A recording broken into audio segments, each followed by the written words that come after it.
thank you, Indy, Indy for the years that you guys have been doing all the work to, be able to provide a great meetup.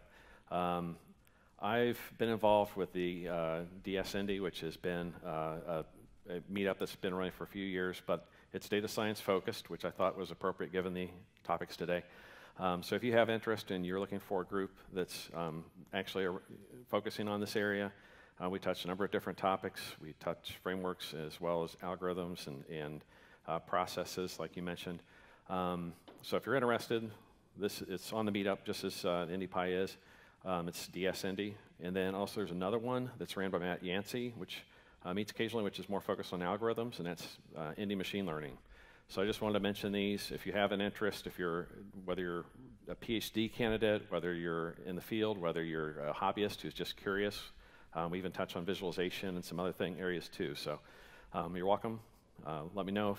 Also, if you're interested in speaking, we're always looking for speakers. Carrie, who spoke up here, presented back in July, had a great presentation. So just thank you for coming, and I think this is great for the community that we've got this today. Thanks.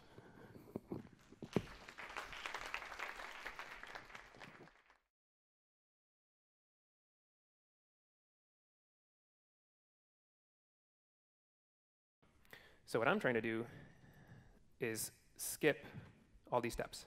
I'm starting with sketch to code.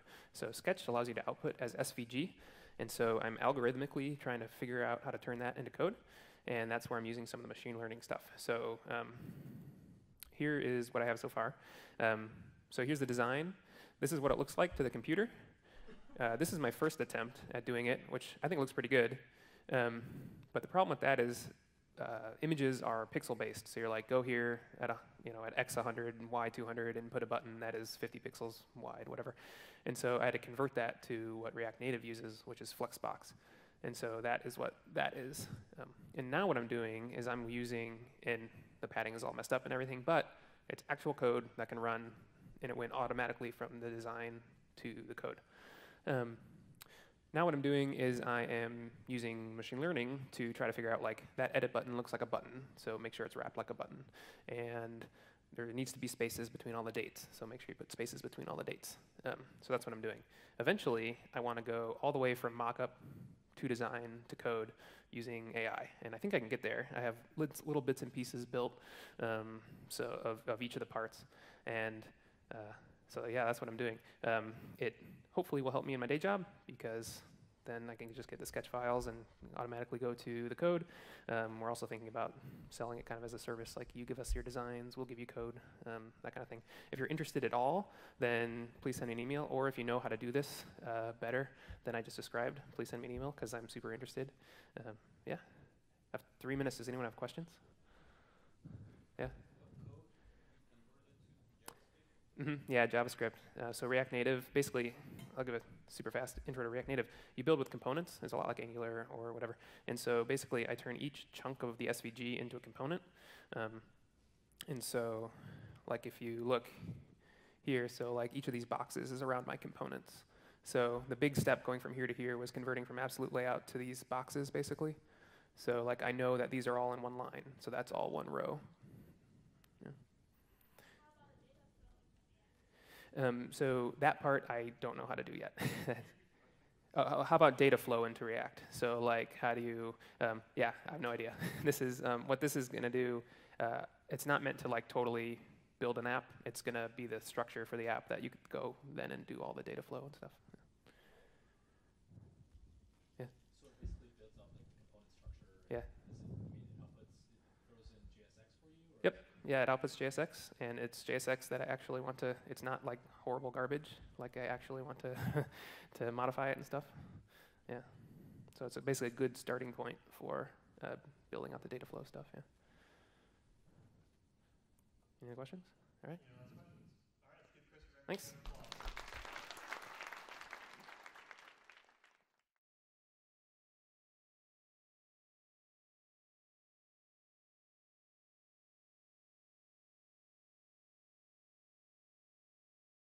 In listening to all the great presentations today, I kind of noted that nobody really talked about the data pipeline or the machine learning pipeline.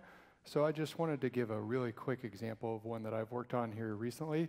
It's relatively simple, so hopefully that makes for a good 5-minute example. A little background on myself. I am a data scientist at High Alpha here in Indy. High Alpha is a venture capital studio, started about 9 different companies. I currently interface with 3 or 4 of them, kind of doing various different data science projects for them.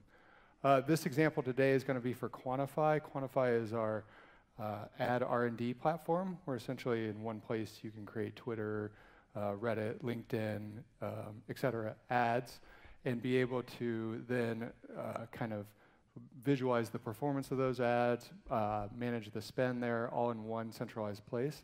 Where the machine learning comes into that, it's essentially a recommendation framework. So based on how we can predict how ads are going to do, we kind of coach clients up on, certain aspects of how they should be tweaking ads and doing whatever they're doing.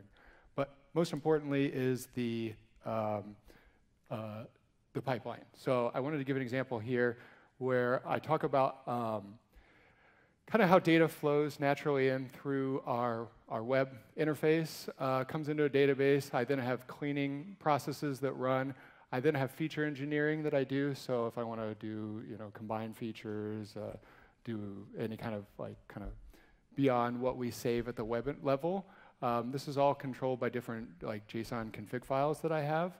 And from that, I create what I call my local feature matrix, which local I call it that, just rough name, because it comes naturally from our process. We have external processes as well. So for example, when somebody loads an image with us, we are actually sending that off to Amazon's recognition service to do the image tagging. Right now, we don't have a large enough image corpus for marketing data specifically to have a model that we are 100% confident. So we actually use Amazon's recognition service kind of side by side with that as we bring our model up to speed. So from that, I get different attributes like the ratio of males to females, gender, different things about the image. So is there balloons in it? Is there a puppy in it? Is there a cat? Are there people in crowds? Whatever. We then save all that in what I call my external feature matrix. I then marry those two together, and from that we can do basic business intelligence. So I can tell you what day of week is roughly cheapest. Is having a cat in your picture a good idea? So on and so forth. That then flows into our machine learning pipeline, which from that I do the typical train, test, split stuff, and I push it into a bunch of transformers here, which then do one-hot encoding, min-max scaling, text vectorization, TF-IDF, word embeddings, any kind of custom transformations we might want to do there. That just gets pushed out into our complete feature matrix, which we push into our model. In this example, we're using gradient boosting. From that, then we push out our predictions, and kind of the circle continues. But I just wanted to highlight a lot of today's discussions have been just about this aspect. But in data science, really, there's this entire ecosystem. So I just wanted to give a rough example. Thank you. We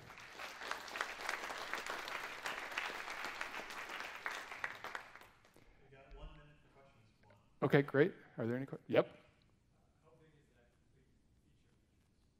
complete feature? So we currently are tracking about 225 attributes before all the transforms. So then post-transform, it's probably about 800 right now. Yep. Attributes for each given ad. Mm-hmm. How are you dealing with missing data / whitening and scaling? Do you have that baked into it as a default, or are you doing that ad hoc? It depends on any given feature. So I do it on a per feature basis, and that comes through that. There's the cleaning process in there, and also some of the transforms handle some of that as well. If I'm going to do some imputation or something like that, that'll happen at that level. But it's on an individual feature basis. Not an automated pipeline. Not in that sense, no. I currently like to have a little bit of granularity over each of the aspects that go into the model. So do you have some kind of orchestration engine that automate this process?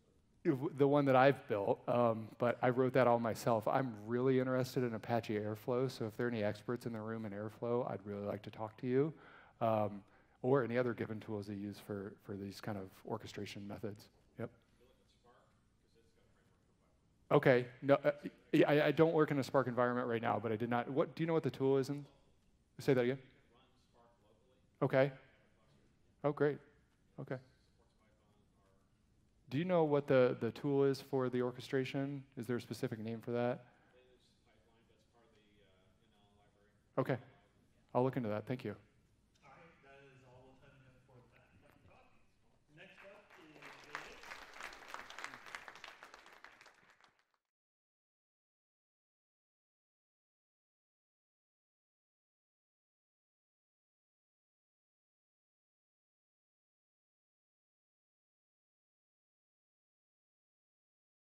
What I'm going to talk about is neither social media nor insurance, so you guys can stay awake. But one of the things I wanted to mention was this library I ran across earlier this spring that I thought was really kind of cool because it kind of gets to the heart of what do we want to do with data science, right? Like there's a principle of like, oh, really cool algorithms, and we're going to do that, but really what we want to do is solve a problem. And so I think that that's kind of one of the nice things about this. So like I said, I threw this together during Trey's talk, so it is not complete, not validated. But essentially what I wanted to do is say, hey, you know what, there's this forecasting library called FB Profit, so it was put out by Facebook. And so I don't know how many people have done any time series analysis. Personally, I don't really like it. The ARIMA model is great, but it's a lot of an art to try to get to how you use it. So anyway, so essentially I just put this notebook together. If you guys can see that, that's great. If you want more, you can talk to me later. But I pulled back Apple's stock prices from Yahoo since the beginning of last year. And you can visualize the data. That's typical matplotlib stuff. Crap, I didn't get all the rest of the data. All right, let me just fix that. Sorry. I'm going to use up all my time getting the data. So I pulled back a few more stocks here.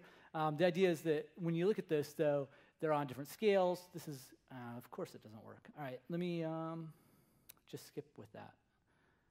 I'll just go back to Apple. All right, so Apple's there. The idea is we've got the open, high, close, and the volume and all that sort of stuff. Let me apply to Apple. There we go. So what I really want to get to is, something that's more useful is like, really, how is it changing over time, right? So one of the things with time series data, if we go back to this first plot, and this will drive my home, we get to something that's heteroscedastic. So it's essentially growing, and you have to remove all of that. That's part of what ARIMA does. And it's kind of a pain because you have to figure out how many lags and things like that you want to do. And so one way you could do that is just look at the return and try to get at this.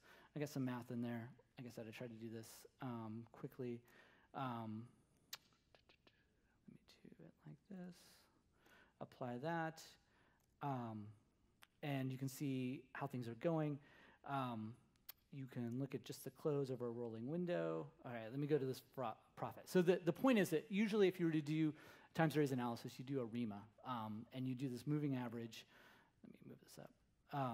And so the idea is that you look at how many lags you consider, how far you do, and you try to plot with that. And it's kind of an art. You try to see what the noise is. What you really want to do in a business situation is try to forecast the future, right, based upon the historical data. And so you want to do this in an iterative, fast way. And so Facebook did this new library called Profit, which really doesn't use ARIMA, but what it does is a Bayesian type of approach. So it builds upon Stan, and that's the calculation engine. And so if I import this, let me make sure I fix my code here.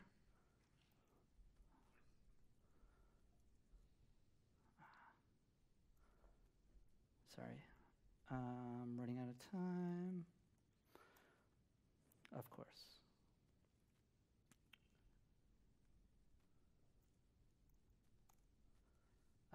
Sorry. Should not have done this. Never do a live demo, right? That's the first rule of... I know, isn't it? Yeah, I've got too many values. All right, sorry. The point is, I'm out of time. I can get my variable. Let me do close.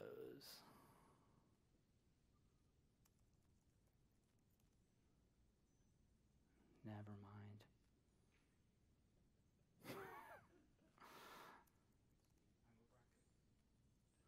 You can do it without. It's probably. All right. Sorry, guys. The cool point is, there's why my apply is off. There we go. All right. I'll show you a pretty graph here. So I added some days to get the end of the year. It makes a forecast. And then you can get a seasonally induced forecast, and it gives you confidence interval. So all that sort of stuff, that's one of the reasons I wanted to show this. So again, I haven't done a lot with it. You can see the components. For my lightning talk, I was going to show you, you can add in shocks. So for Apple, I said, well, what if we put in the product releases that were done over the last year? So I put those in, and you can put them in with a size, and you can redo another model. All this is running on the fly, right? So this is on my PowerBook, and then you get a new projection, right? So if you include those, you get projection, and it's got a nice little visualization in it. You can do error, but thank you.